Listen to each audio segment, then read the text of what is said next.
What's one culture shock you experienced as an Iranian since you arrived the US?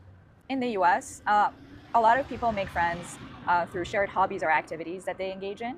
And that's okay, but it's just something that I wasn't really used to because in Iranian culture, it's very common to care about your community. People not greeting you when you're in spaces. So back home, the word hi means saubona, literally translates to I see you. So when you enter a room, typically people will say sanbonani to denote that they're seeing humans in the room. So it's very shocking to me that like people can walk into a room. Basically, to me, what it means is that you're not seeing anybody here. Back in Lebanon, everyone like drops by your house unannounced. We're always sharing stuff with each other, and like we're much more outgoing. I would say in the US, everything is much more private, individualistic, and like scheduled. Here in the exams, when you're in campus, you get options that are multiple choice.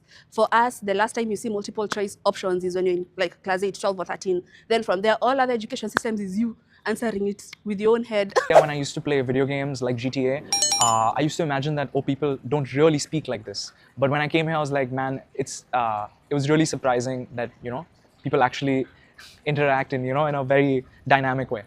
The fact of the closeness of the relationships, I would say, especially with American people, they seem to have more sort of a formal relationship.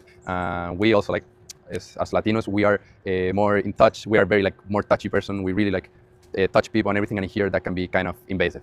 And the biggest shock was just the difference of magnitude in every direction. In terms of chances, in terms of richdom, in terms of opportunities, but also in terms of poverty and, for example, homeless people. There's a really large spectrum of people, and people think very uniquely. It's a very wide spectrum. I think back home, I can't speak for all countries in Asia. They say in Asia, most people think similarly. San Francisco is beautiful, but it just seems like a very chill city. When in Mexico, you see street vendors everywhere, people talking to each other all the time. I don't know, maybe just, the US isn't quiet, but it's a lot more quiet than Mexico. In Peru, when we go to any place, we need to say hi to everyone present in the room.